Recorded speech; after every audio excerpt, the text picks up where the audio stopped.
Dear student, সবাইকে শুভেচ্ছা জানাচ্ছি। আজকে আমাদের পরমাণু মডেল এবং নিউক্লিয়ার পদার্থবিজ্ঞান অধ্যায়ের চতুর্থ লেকচারে। এই চতুর্থ লেকচারে আমরা আজকে কি পড়ব? তো গত ক্লাসে যেগুলো পড়ছিলাম, যেমন বিভিন্ন কক্ষপথের ব্যাসার্ধ বের করছিলাম, বিভিন্ন কক্ষপথের শক্তি বের করে ফেলছিলাম। ওই সূত্রগুলো আমি আবার লিখব, লেখার পরে পরিচয়গুলো বলে দিব। তারপরে আমরা তেজস্ক্রিয়তার যে ক্ষয় সূত্র আছে, এই তেজস্ক্রিয়তার ক্ষয় সূত্র দেখব, অর্ধায়ু দেখব, গড়ায়ু দেখব। এগুলা আমরা টোটালিভাবে সবগুলা সূত্র আমরা প্রতিপাদন দেখব। এরপরে বিভিন্ন ম্যাথ পড়ব। তাহলে প্রথমে আমি পরমাণু মডেলের যেই আমরা শক্তির যে সূত্রগুলো দেখছিলাম, ব্যাসার্ধের যে সূত্রগুলো দেখছিলাম, এগুলো আমরা একটু ছোট করে লিখে ফেলি। 1 নাম্বার আমরা ব্যাসার্ধের সূত্র বের করছিলাম। ব্যাসার্ধ, তো এনতম কক্ষপথের ব্যাসার্ধের যে সূত্র, এটা হচ্ছে আর এন। এটা হবে h square epsilon naught n square divided by pi m z e square. আচ্ছা, 2 নম্বর একটা সূত্র দেখছিলাম, এটা হচ্ছে বেগ নির্ণয় করার সূত্র। ভি এন, এনতম কক্ষপথের বেগ, সূত্র হবে z e square divided by 2h epsilon naught n. 3 number যে সূত্র আমরা দেখছি, সেটা হবে গতিশক্তির সূত্র, এনতম কক্ষপথের গতিশক্তির সূত্র। সে গতিশক্তি ই কে হবে m z square e to the power 4 divided by 8 h square epsilon naught square n square. 4 number সূত্র আমরা বের করছিলাম বিভব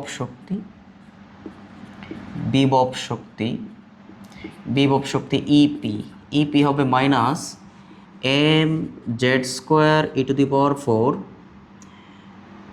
4 h square epsilon naught square n square. 5 number যে সূত্র, মোট শক্তি ইটি হবে minus m z square e to the power 4 divided by 8 h square epsilon naught square n square. এই সূত্রগুলো আমরা পড়ছিলাম। তো এই সূত্রগুলোর পরিচয়গুলো কি? এই পরিচয়গুলো আমি একটু লিখি এখানে। এইচ প্লাঙ্কের ধ্রুবক, এটার মান হবে 6.626 ইন্টু 10⁻⁻34 জুল সেকেন্ড। এপসাইলন নটের মান হচ্ছে 8.854 ইন্টু 10⁻⁻12 এত per newton per metre square coulomb square. আচ্ছা, এরপর এন তো কক্ষপথ সংখ্যা, জেড হচ্ছে পারমাণবিক সংখ্যা,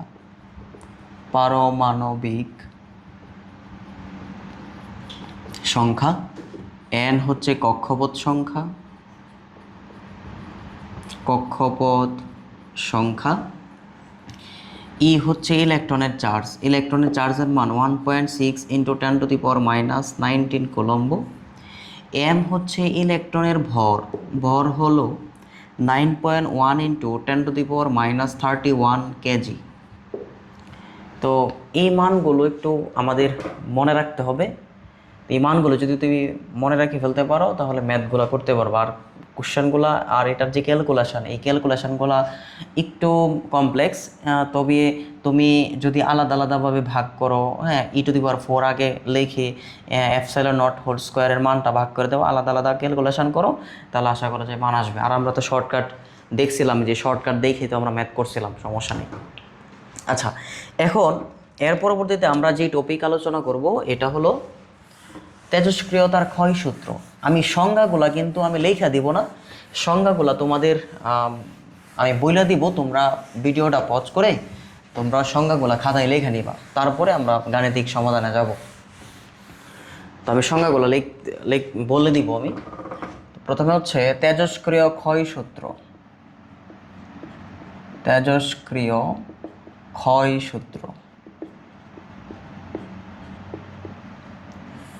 তেজস্ক্রিয় ক্ষয় সূত্রটা আমি একটু বলে দিতেছি। সেটা কোনো তেজস্ক্রিয় মৌলের যে কোনো মুহূর্তের তেজস্ক্রিয় ক্ষয় বা ভাঙন হার ওই সময়ের অক্ষত পরমাণু সংখ্যার সমানুপাতিক। আমি আবার বলতেছি, কোনো তেজস্ক্রিয় মৌলের যে কোনো মুহূর্তের তেজস্ক্রিয় ক্ষয় বা ভাঙন হার ওই সময়ের অক্ষত পরমাণু সংখ্যার সমানুপাতিক। তোমরা সবাই খাতায় সংজ্ঞাটা লিখে ফেলবা। তো সংজ্ঞা থেকে আমরা এটা বলতে পারি যে এটা ধর একটা আদি পরমাণু, এটা এখনো ভাঙা শুরু করে নাই, এই জন্যে এই সময়টা আমি 0 থেকে শুরু করব। তো t=0 সময়ে পারমাণবিক সংখ্যা যেটা, এটা হচ্ছে আদি পারমাণবিক সংখ্যা বা প্রারম্ভিক পারমাণবিক সংখ্যা, এটা n0। যখন এই তেজস্ক্রিয় মৌলটা ভাঙা শুরু করবে, যখন তেজস্ক্রিয় মৌল কখন হবে 82 বা 82 এর অধিক যদি পারমাণবিক সংখ্যা থাকে ভারী মৌল, এগুলোকে বলা হবে ভারী মৌল। এই মৌলগুলো হচ্ছে তেজস্ক্রিয় মৌল বা ভারী মৌল।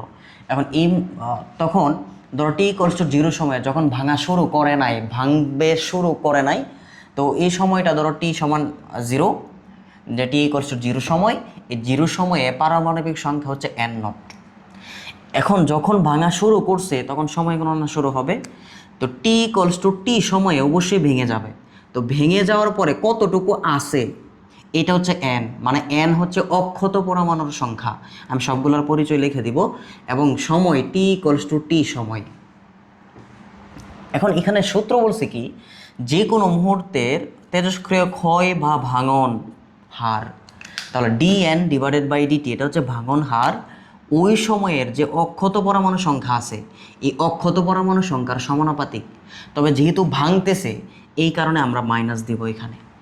তাহলে এটার মিনিং হচ্ছে যে কোনো মুহূর্তের তেজস্ক্রিয় ক্ষয় বা ভাঙন হার ওই সময়ের অক্ষত পরমাণু সংখ্যার সমানুপাতিক, ওই সময়ের অক্ষত পরমাণু সংখ্যার সমানুপাতিক। এটা দ্বারা বোঝাচ্ছে যে এই ভাঙনের রেটটা নির্ভর করতেছে অক্ষত পরমাণুর উপর। অক্ষত পরমাণু যত বেশি থাকবে ভাঙনের রেট তত বেশি।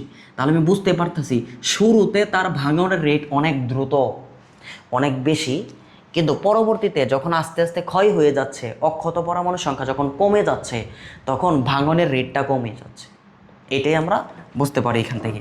তো আমরা এই সূত্র দিয়ে, মূলত এটাই ক্ষয় সূত্র, এই সূত্র দিয়ে ম্যাথ করব না, আমরা ম্যাথ করবো আরেকটা সূত্র দিয়ে, সেটা আমরা নিয়ে আসতেছি। আচ্ছা, এখন আমি যদি বলি dN/dt সমানুপাতিক ওঠানোর পরে সমান মাইনাস ধ্রুবক আমি ল্যামডা দিব, এটা হচ্ছে n। এই ল্যামডাকে বলা হবে অবক্ষয় ধ্রুবক, অবক্ষয় ধ্রুবক বা ক্ষয় ধ্রুবক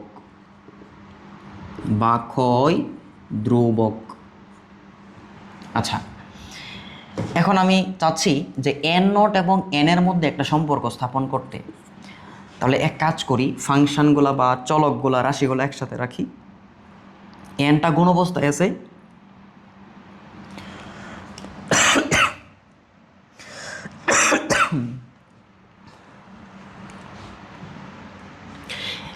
আচ্ছা এখন আমরা চলকগুলা এক পাশে রাখবো, nটা গুণ অবস্থায় আছে। তাহলে এই nটা যদি এই পাশে নিয়ে আসি তাহলে ভাগ হয়ে যাবে। তো dN/n সমান মাইনাস ল্যামডা ইন্টু ডিটি। তো এখান থেকে আমরা উভয় পক্ষকে যদি ইন্টিগ্রেশন করে দেই, যেমন dN/n সমান মাইনাস ল্যামডা ইন্টু ডিটি, এটাকে ইন্টিগ্রেশন করে দিব মাইনাস ল্যামডা ইন্টু ডিটি। আচ্ছা, একটু খেয়াল করো, এখান থেকে যদি তুমি ইন্টিগ্রেশন করো তাহলে ফাংশনটা বা এটা লিমিটটা কী আসবে, লোয়ার লিমিট হবে n0, আপার লিমিট n, লোয়ার লিমিট হবে 0 সময়, আপার লিমিট t সময়। আচ্ছা, এখন এটাকে ইন্টিগ্রেশন করলে আসবে লন n, কারণ 1/n ইন্টু dn, এটাকে লন n দ্বারাই প্রকাশ করবে বা আসবে। তো লোয়ার লিমিট হচ্ছে n0, আপার লিমিট হচ্ছে n সমান, তো মাইনাস ল্যামডা, এটা ধ্রুবক, তো ধ্রুবকগুলা বাহিরে আসবে।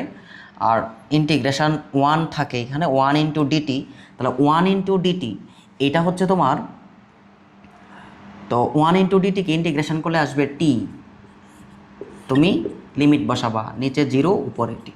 আচ্ছা, পরের যে লাইনটা আসবে, পরের লাইনটা হচ্ছে লন n, তাহলে আপার লিমিট বসাবা, এরপরে লোয়ার লিমিট বসাইতে হবে, ln n minus ln n naught. Equals to minus lambda, এখানে আপার লিমিট বসাবা লোয়ার লিমিট বসাবা, তো সবাই লিমিট বসানোর নিয়মটা জানো।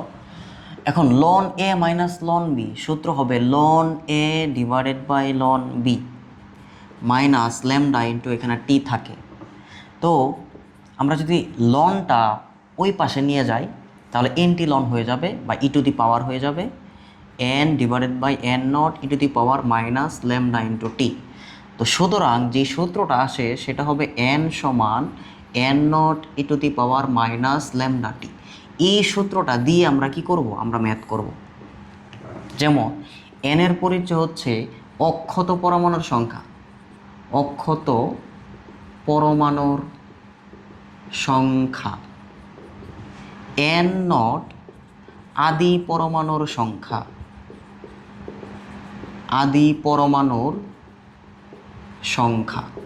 আচ্ছা, ল্যামডা তো ক্ষয় ধ্রুবক, টি হচ্ছে টি এর পরিচয়টা, টি এর পরিচয় হচ্ছে যে সময়ে অক্ষত পরমাণুর সংখ্যা নির্ণয় করব, যে সময়ে অক্ষত পরমাণুর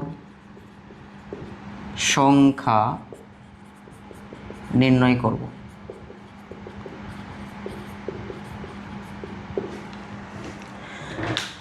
তো আমরা কি দেখলাম, আমরা দেখলাম তেজস্ক্রিয় ক্ষয় সূত্রটার যে সূত্রটা আসবে সেটা হচ্ছে কোনো তেজস্ক্রিয় মৌলের যে কোনো মুহূর্তের ক্ষয়ের হার ওই সময়ের ক্ষয়ের হার বা ভাঙন হার ওই সময়ের অক্ষত পরমাণুর সংখ্যার সমানুপাতিক, যেহেতু ক্ষয় হচ্ছে এই জন্য মাইনাস। তো ক্যালকুলেশন করে এভাবে ক্যালকুলেশন করবা, ক্যালকুলেশন করে যেই সূত্রটা আসবে এই সূত্রটা দিয়ে আমরা ম্যাথ করব। যেমন এন সমান n naught e to the power minus lambda t, এই সূত্রটা দিয়ে আমরা ম্যাথ করব। বিভিন্ন ম্যাথ করার পরে আমরা হচ্ছে বোর্ড কোয়েশন সলভ করতে পারবো। তো আজকের ক্লাসটা হচ্ছে তেজস্ক্রিয় ক্ষয় সূত্রটার ডেরিভেশন ছিল। আজকের ক্লাসটা এই পর্যন্তই। সবাইকে ধন্যবাদ। পরবর্তী ক্লাসে দেখার জন্য সবাইকে আমন্ত্রণ জানানো হলো।